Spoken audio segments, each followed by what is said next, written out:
Hey, you guys. Hello, everyone. Welcome to a very COVID special.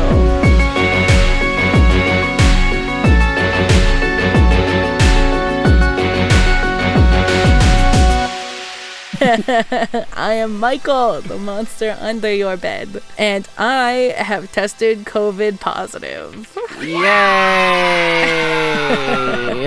I'm so sorry to hear that, to be honest. And this is my cohort, Garrett.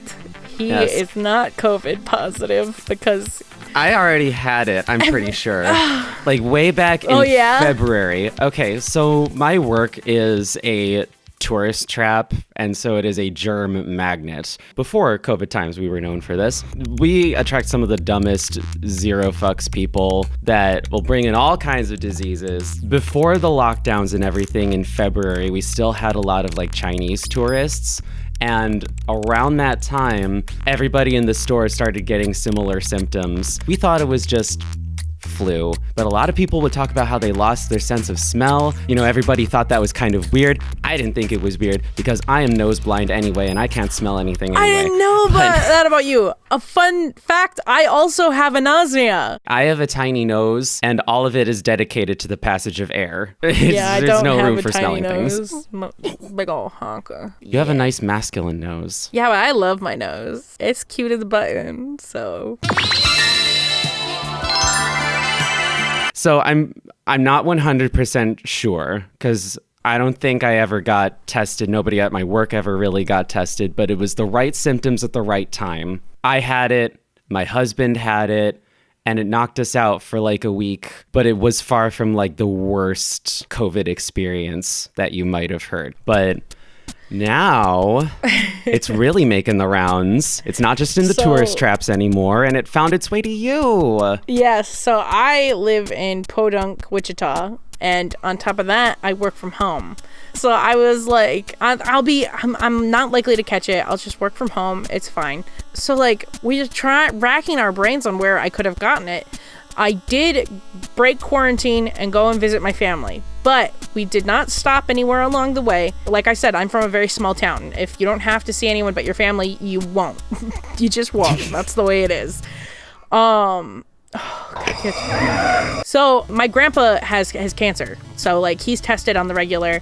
Everyone around him is tested on the regular. We're good. I didn't pick it up there, and I know I didn't because we were already... So, like, nobody in your family No one in my family COVID, has it. like now or did? Yeah. Keegan and I got back home. 2 weeks passed, and we stayed in quarantine, as you know you should. But week 3, not even... We're outside of the span where it could have been exposure in Michigan. We catch it. Keegan caught it first, 2 days before I caught it, and the symptoms were awful.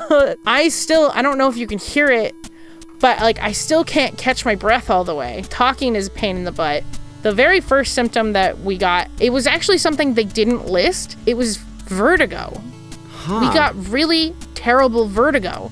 And what it is your body's not getting enough oxygen. So you're suffering from oxygen deprivation. Oh. And I get terrible vertigo anyway because barometric pressure messes with my head and I'm allergic to mold. So I'm used to the vertigo. So I was just like, oh, this is just, sinus stuff. It'll be fine. Well, then the breathing problems started and I was like, this is not fine and this is not okay and this is really scary. I don't completely remember everything from the first 2 days because Keegan and I decided that we were just gonna veg. Nothing but sleep. If you woke up, you took 3 ibuprofen, an aspirin, because the aspirin, someone of my weight size is known to catch blood clots.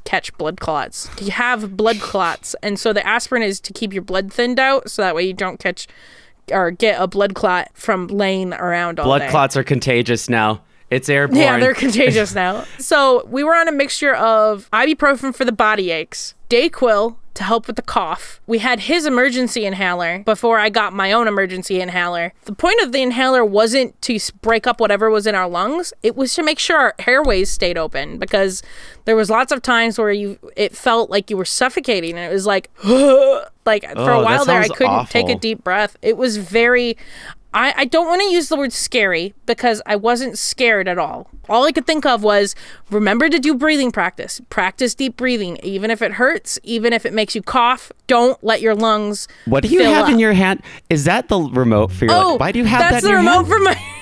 I have ADHD, and so I have to fidget with things to keep on point. I wondered why I was talking so well. I didn't even know. Oh, just hang on to it. Just feel free.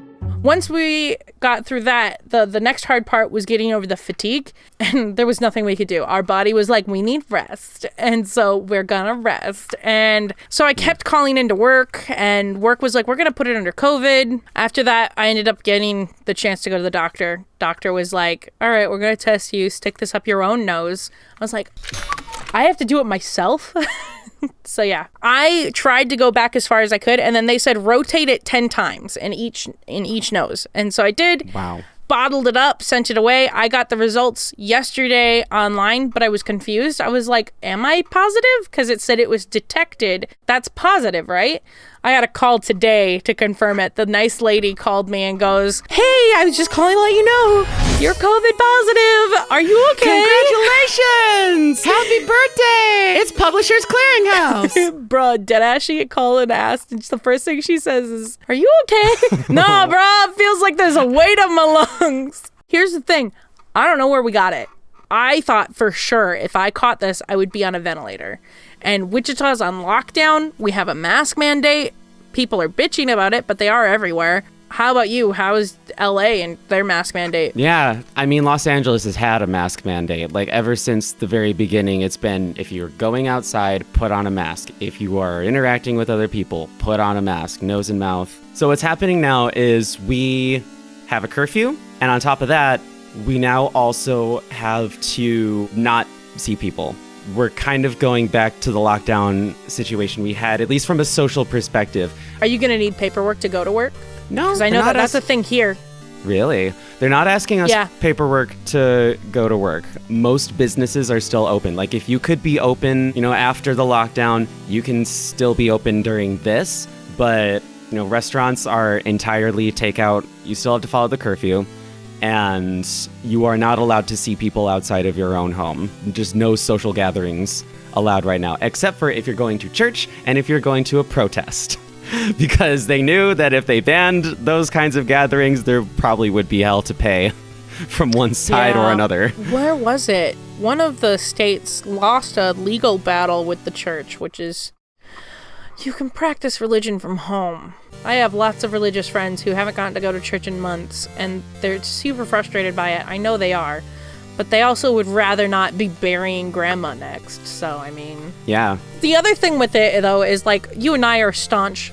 I don't want to say atheists. I'm an agnostic, if anything. I mean, it's frustrating. Atheist, agnostic. Neither of us are religious. Yes. And from that standpoint, I think that the thing that you and I forget is that with religion comes a sense of community and stuff, and that's what they're missing, is that community. Because if anybody's gonna know that you can practice religion from home, it's gonna be Christians. Of course they know that, but you also don't get to see your deacon or your pastor or any of this, that, or the other thing, and you miss it. Yeah. So. But on the other side, it's like tough shit. None of us have our communities right now. Yeah, none of us have communities right now. Exactly. Most Christians, I think, realize that this is the choice we have to make. Like, are you going to insist on seeing people in real life, or are you going to give grandma time to fight another day?